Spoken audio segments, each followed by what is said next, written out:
Ang ating munting pag-aaral ngayon, pinamagatan natin, Survive Through Kindness. Or lessons from 1 Kings 17:1-6. Lord, salamat po sapagkat ngayon nais naming mag-aral ng mga leksyon mula sa iyong salita. Kayo po ang maging guro, kayo ang maging gabay, papagliwanagin niyo ang aming isip at kami humugot ng lakas sa karunungan mo, sa katuruan mo, na nakahanda namang mabasa at mapag-aralan anumang oras. Be our teacher, our preacher, our guide, and our healer. In the name of Jesus, your Son, our Lord, our Savior, we pray with thanksgiving. Survive through kindness. Nais ko pong bumasa sa 1 Kings 17 at iisa-isahin natin ang mga verses simula sa verse 1.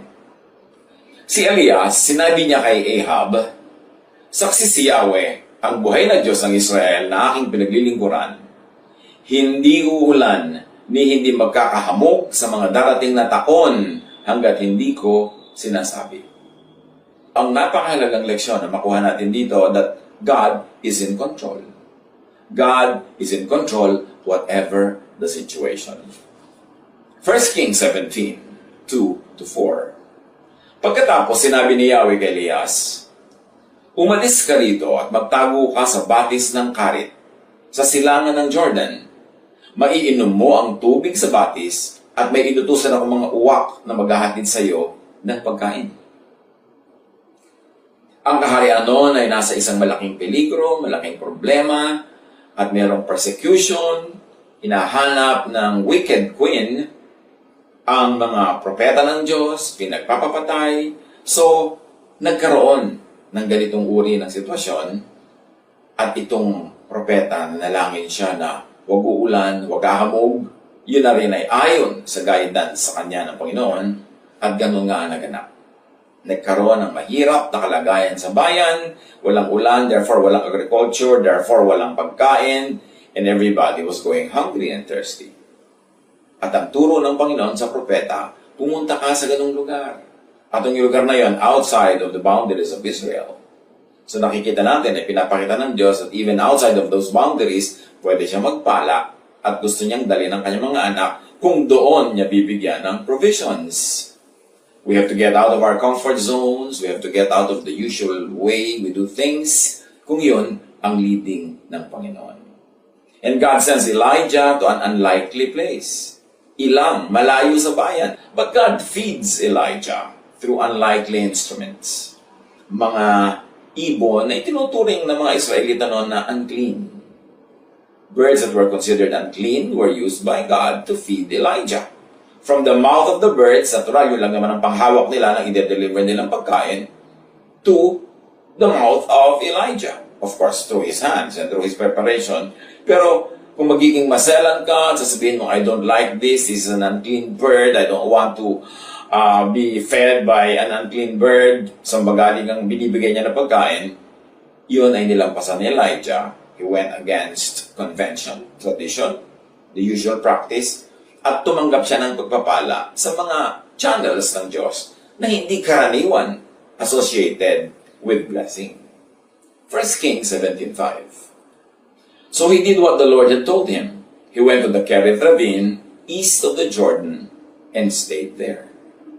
Sinunod nga ni Elias ang sinabi ni Yahweh, lumakad siya at nanirahan sa may batis ng Karit sa silangan ng Jordan. Very clear yung pagsabi ng boundary because it's outside of the usual boundary where the Jews were comfortable. Hindi nila home front yan, hindi nila home place, but it was the place where the Lord led the prophet. In a manner of speaking, Elijah is away from everyone else.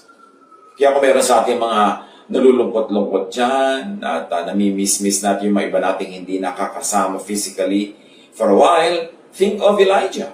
Nag-iisa lang nga siya noon, wala siyang kasama doon sa ilang na lugar na yon, at dinadalhan lang siya ng mga ibon ng pagkain. But the Lord was there. The Lord was with him. The Spirit of God was with him. And when the Spirit of God is with us, we are never really alone. 1 Kings 17:6. The ravens brought him bread and meat in the morning, and bread and meat in the evening, and he drank from the brook. So meron siyang carbohydrates at meron siyang protein, Kompleto rekado ang supply sa kanya on schedule. Umaga at hapon, dinadalhan siya. Importante na tayo'y umaasa sa Panginoon. But you know, the Lord used these ravens, so the Lord can use anybody, anything, para tayo bigyan ng mga kailangan natin sa buhay. Huwag tayong masyadong mag-alala tungkol sa mga bagay na yan. Because ang ating masalangit, siya ang nagbibigay sa atin ng mga provisions. We only have to open our eyes to the many wonderful ways that God blesses us. Be thankful, not be afraid, and to be conservative. Na pagtipirin naman natin, ayusin natin ang paggamit para humaba ang ating supply. Umaga at hapon, may mga uwak na nagdadala sa kanya ng pagkain at sa batis naman siya umiinom. So, natural mineral water pa ang inumin niya. Well, not all of us will have that luxury, pero ang mahalaga, binibigyan tayo ng Panginoon ng maiinom na sapat sa pangangailangan natin pang-araw-araw. Elijah submits to God's instruction and is given food and drink. Remember, hindi nauna yung food and drink. Ang nauna, pagsunod niya. At nung sumunod na siya sa instruction ng Diyos, sumunod yung provision. Sumunod ang blessing. 1 Kings 17, 7-9.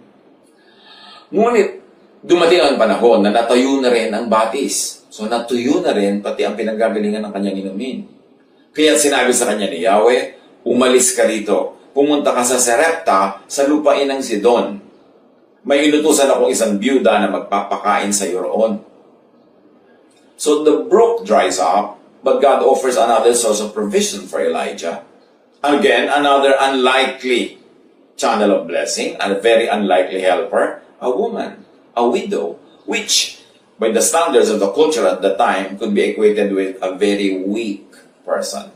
Walang power, walang strength, walang social, economic, political power. Pero yun ang gagamitin ng Panginoon para pakainin itong si Elijah. When God chooses an instrument, when God chooses a channel of blessing, who are we to say, ay kulang yan, ay mahina yan, ay hindi yan sapat? Kaya nga lalong naging emphatic ang Panginoon na siya ang talagang provider, so huwag mong tingnan yung ginagamit yung instrument, huwag mong isipin na hindi yun magiging sapat, na yun ay magiging kulang, dahil ang Diyos ang nasa likod ng instrument na yon. And God is always more than enough. At yun ang pwede natin pagtuwalaan. 1 Kings 17, 10-11. Pumunta nga siya roon at nang papasok na siya ng pintuan ng lungsod, nakita niya ang byuda na namumulot ng panggatong. Sinabi niya sa babae, maaari po bang makiinom? Aalis na ang babae upang ikuha siya ng tubig nang pahabol niyang sabihin, kung maaari, bigyan mo rin ako ng kapirasong tinapay. Ito ang instruction ng Diyos sa kanya eh. Yung babaeng makikita niya ang magpapakain sa kanya. So, buong lakas ng loob naman siya humingi ng maiinom. Can you imagine asking for a drink in a time of drought? Walang tubig, walang supply. Kung meron man yung babaeng itinago-tagong konting tubig, para sa kanya lang yon o sa kanyang pamilya, o sa kanyang anak. Pero ngayon, nandito ang prophet asking for water. Hindi naman nag-atubili yung babae na tumulong. Kukuha na talaga siya ng tubig. Maaring siya man ay kinausap ng Diyos, inihanda ang kanyang loob para siya maging mapagbigay kahit sa panahon ng kanyang sariling pangangailangan. Ito ang instruction ng Diyos sa propeta at maaring dun din sa babae. Dapat sensitive tayo sa pakikinig sa instruction ng Diyos. Kahit tayo may mga pangangailangan, kahit gusto natin maging selfish, kahit gusto nating sarili ang unahin, pakinggan ang tinig ng Diyos. 1 Kings 17:12. Sumagot ang babae, saksi si Yahweh, ang iyong buhay na Diyos na wala na kaming tinapay. Meron pa kaming kakaunting harina at ilang patak ng langis. Namumulot nga ako ng panggatong upang lutuin iyon at makakain man lang kami ng anak ko bago kami mamatay. Ganon kagrabe ang sitwasyon. Itong babaeng sinabi ng Diyos sa propeta, puntahan mo yun na magpapakain sa iyo. Meron siya konting tubig, kaya pwede siya magbigay. Pero nung humingi ang propeta ng tinapay, sabi niya, ang totoo, meron kaming konting-konting harina. Baka isang takot na lang yun. Meron kaming konting-konting langis na kailangan sa pagtimpla para makagawa ng tinapay. titimplahin ko na yon, lulutuin ko na yon, kaya mo ko natagpuan dito sa gate ng bayan, nangunguha ko ng mga tuyong kahoy para gumawa ko lang apoy, para magluto. Kakainin na namin, mag-inahuli naming supply, at mamamatay na kami sa gutom kasi wala namang darating na supply. Hindi umuulan, walang bunga ang mga puno, tuyo ang lahat. Ito na ang huli naming meal. Tapos humihingi yung prophet ng tinapay. Indeed, it was a very unlikely helper. Kapos na ang babae, siya pa ang hiningan. Pero kung iibigin naman niya na magbigay, may maibibigay pa siya. Kaya lang, baka mawalan na siya at ang kanyang anak o kaya mabawasan ang sana ay konting-konting pagkain na lang nila. 1 Kings 17:13-24. Sinabi sa kanya ni Elias, huwag ka mag-alala. So there was an assurance from God through the prophet. That's why I like to believe that this woman was also spoken to by the Spirit of God. Kasi hindi naman madaling maniwala sa isang estranghero, no matter how much of a prophet he might look. Kung yung tiyan mo na ang nakataya, pagkain mo na ang nakataya, huling supply mo na ang hinihingi. So sabi ng prophet, huwag kang mag-alala. At yan ang laging sinasabi ni Jesus, di ba? Fear not. Huwag kang matakot. Huwag kang kabahan. Buuin mo ang iyong loob. Patiwasayin mo ang iyong isip. Why? Because God is in control. God is in heaven and God knows what's happening. Pumunta ka na at gawin mo ang iyong sinabi sa patuloy ng propeta. Ngunit ipagluto mo muna ako ng isang maliit na tinapay. So sabi niya, sige, kunin mo na yung inumin na inumin ko, pero ipagluto mo muna ako ng maliit na tinapay, tapos iluto mo yung natira para sa inyo mag-ina. Test kaya to. Last food na nga nila yun eh. At pagkatapos, sabi ng propeta, magluto ka ng para sa inyo. Is it a test? A test of faith? Uunahin pa ang prophet kesa sa sariling anak. Every single cell in the body of a usual, normal person would refuse that. Siyempre, self-preservation muna. Ako muna, anak ko muna, bago iba. Pero ang babaeng ito was put on trial. Make or break to. Susundin ba niya ang propeta? At maaaring mawala ang lahat ng kahit konti na lang niyang huling kakainin? O maaaring totoo ang kanyang sinasabi na huwag ako mag-alala dahil may dahilan siya para sabihin huwag ako mag-alala? 1 Kings 17:13-24 sa pagpapatuloy. Sabi ng propeta, huwag ka mag-alala sapagkat ganito ang sabi ni Yahweh, Diyos ng Israel.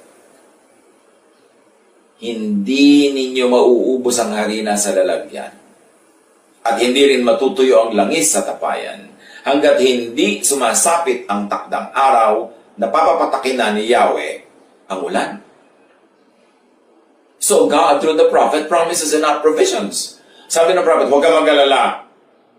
Ipakain mo sa akin yung hinihingi ko, ipainom mo sa akin ang iniinom na gusto ko, at magluto ka ng para sa inyo mag-ina, at kalimutan mo yung sinasabi mong isang dakot na lang ang harina nyo, konti na lang, ilang patak na lang ang langis mo. No.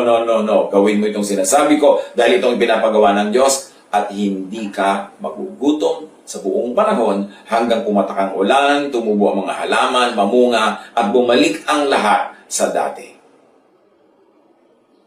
The woman had to choose. Maniniwala sa propeta, give her everything and receive or lose everything. Or not believe, that's the other choice. Not give her everything and be able to eat something once and then die of hunger afterward. Hindi yan madaling pagpilian kung tayo ang nasa lugar. Susundin ko ba siya at makikinig ako sa sinasabi niya, hindi ako magugutom buong panahon ng taggutom? O hindi ako makikinig? At least kakainin ko itong huling meal, di bali na at least nagkaroon man akong huling meal kahit ako mamatay sa gutom after. Ano ang gagawin ng babae? Sa pagpapatuloy, ginawa nga ng babae ang utos ni Elias. Yung pakikinig sa isang talagang God-led voice, pakikinig sa udyok ng Espiritu na nadidinig mo sa iyong isip at sa iyong puso ay nadarama mo, that makes a difference. Make or break. The woman chooses to believe. The woman chooses to be kind in a time of need. the woman chooses to give little of what she had, hindi naman hiningi lahat may matitira rin sa kanya. Uunahin lang nga niya yung propeta. Maaring yun ang test part ng element ng kwento na ito. Pero hindi naman hiningi lahat, may matitira. The woman chose to divide the little that she had para merong mapakain, hindi lang siya, hindi lang anak niya, pati ang stranger na ito. At sa pagpapatuloy ng binabasa natin, at hindi naubos ang pagkain ni Elias at ng mag-ina sa loob ng maraming araw. Hindi nga naubos ang harina sa lalagyan at hindi rin natuyo ang langis sa sisidlan, tulad ng sinabi ni Yahweh sa pamamagitan ni Elias. Kahanga-hanga. God's word and promise is realized in what the prophet said. Natupad. At ito'y natupad because the woman believed. The woman chose to believe. And even, not on a spiritual level, on a practical level lang, the woman chose to be kind and to be good in such a time that there was a lot of reason not to be kind and not to be good. And because of that choice, her life, the life of her son, were spared. And not only that, she was able to minister to God's man, the prophet. Yung kwentong yan, bagamat matanda, very fresh ang application. Kasi noon at hanggang ngayon, pare-pareho lang naman. Sabi nga ni Solomon, there is nothing new under the sun. Lahat pa ulit-ulit lang. Kaya yung need noon, need pa rin ngayon. Who was God then is still God now. God reigns. Pag gusto kang i-bless ng Diyos, walang makakapigil. Kaya ang mahalaga, patuloy tayong manalig, patuloy tayong maging mabuti, maging mabait, sapagkat sa pagbibigay natin ng ating mga tinatangkilik na galing din naman sa Diyos, doon naman tayo nabibigyan din. Kung magbigay man tayo, actually, una na tayo nakatanggap, kaya tayo may naibibigay. At kung nagbibigay pa tayo, that is the way for God to continue giving us the supply. Napaka-dramatic, napaka-cinematic na nangyari. Matapos lutuin ng balong ito ang kahuli-hulihang patak ng langis at kahuli-hulihang mga harina niya, kinabukasan, pagsilip niya sa loob ng banga, may laman na naman.